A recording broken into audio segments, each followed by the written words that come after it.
Are you feeling kind of crappy right now? Like today's not your day or week?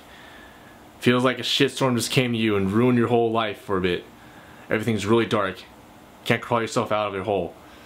Things are just really not good, and you're flossing your cat at home while everyone else is out at a concert. Good. Because your negative emotions are good for you.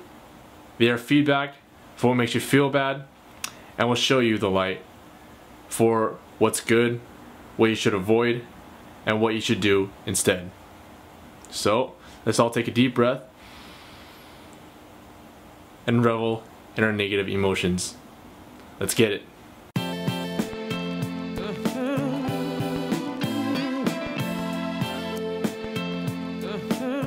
Alright, so today I want to talk about negative emotions and how they're actually really good for you. Again, I'm bringing back the book by Mark Manson called The Subtle Art of Not Giving a F***. Such a good book for me. I've learned so much from it.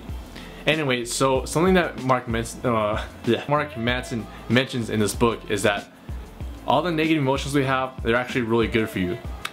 Pain is an evolutionary construct. Due to pain, we know what's good for us and what's bad for us. And feeling the pain and misery, depression, anxiety, whatever bad feeling when we're having in our life, that's good because it brings good change. It helps you know what to improve on and what to avoid. Now, with that being said, here's some solid examples of negative emotions being feedback. Maybe you ate like a shit ton of chicken, a whole bucket load of chicken, and you feel bad sitting on the couch, you feel fat and worthless. Good, you're probably not gonna eat again. Maybe you spent like 5 hours at home not doing anything but looking at memes all day instead of watching Game of Thrones or reading a book or hanging out with friends. Good, you're probably not gonna waste your time in your endless valley of social media again. Emotions evolved to help us improve, and they are there for our own good and advantage, like all evolutionary features are. In other words, it's just feedback. Your negative emotions are feedback and nudges you to change towards a direction that is beneficial. If you feel bad about it, you probably will not do it again. And conversely, if you feel good about it, that's a good thing. They are payoff for positive things that you have done in your life. Some positive examples of this include running a marathon. You feel really good because you spent so much time training and improving yourself to get better at something that you've always strived for. Number 2 is getting a promotion and feeling good about that. You've worked so hard, you spent years or maybe even just 6 months working your ass off, and here you are at a higher position in your company. It feels great. Maybe you started the keto diet or some other crazy diet, and you started to feel better after a week. Good. You're letting go of your old habits of eating chocolate and carbs and the things that are a little rougher in your body, and adjusting to something that's better for you, more sustainable, and more of what you are meant to eat.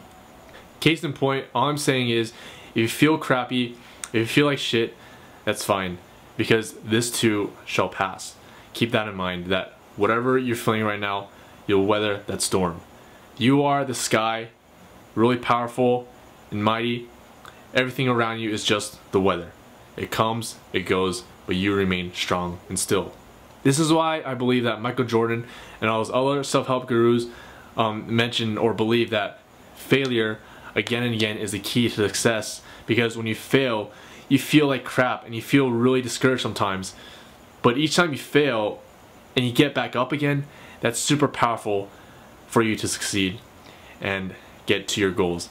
Every time you fail, you feel like crap, you know what to avoid from then on, you know how to control your time and yourself, and you just know how to get better at something. For example, there's a Pareto principle where you have 80-20. 20% of your efforts bring 80% of your results. So the best way to figure that out is to fail again and again.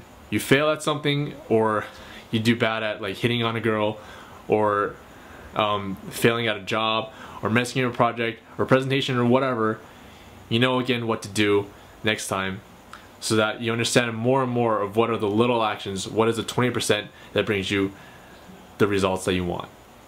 Another really solid, awesome point that Mark Manson brings out in his book, to live a better life, is to, throughout your life, you want to always assume that you're wrong about something.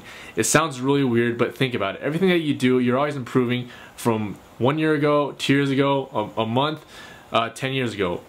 You're always a better version of yourself than you were a while back, and it's because you're always a little bit wrong about something. Just like how Michael Phelps was always a little bit wrong about his swimming technique until he won like 8 gold medals that one year in the Olympics. Point being is that if you're always wrong about something, you can apply this to your emotions as well and your day-to-day actions. For example, if you're going to work every day and life is amazing and you're feeling good, for the most part, like 80 to 90% of the time, then good. You're in a good place, you're fine. On the flip side, if you're feeling bad day to day, feeling crappy, and you have no idea what it is, and you just assume that life goes on like that, you know what? You're actually wrong about something. There's probably a value that you have to change. Maybe it's maybe something that you're doing at work. Maybe it's how your relationships at home are going, and you have no idea what it is. That means you have to sit down, question yourself, and find out what it is that you're missing or valuing incorrectly in order to get a happier life. All of your values, your emotions, everything you feel, there's actually a self-awareness onion behind that. Meaning, you have to really question yourself to find out what makes you happy and what makes you sad. And you can go deeper and find out why do you value what makes you happy and what makes you sad in the long run. And it's up to you to find out what values are actually good so that you can better yourself and find long sustaining happiness. One final note I want to mention is that emotions are not everything. Stop worshiping it. Stop worshiping being happy, okay? Just because something feels good doesn't mean that it is good. And just because something feels bad doesn't mean that it is bad.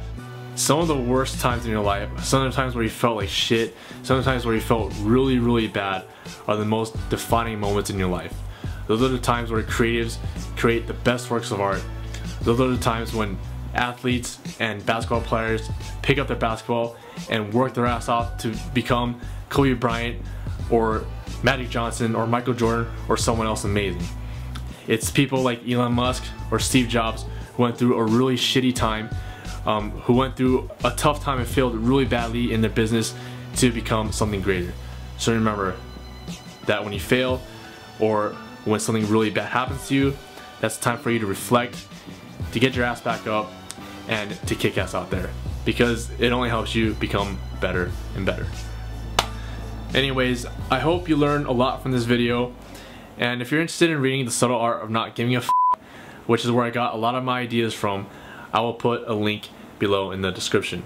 Something I want to learn about you today is, what negative emotion did you go through recently or in the past where after a while you realized it led to beneficial change? Maybe it led to a career that you have today, or a better lifestyle, or just a better mindset. Leave a comment below. Or something that's more interesting is, what negative emotion are you feeling right now that you can't really explain? Write it out. We'll help you out. We'll comment below, and our collective minds will help you get to a better, happier place.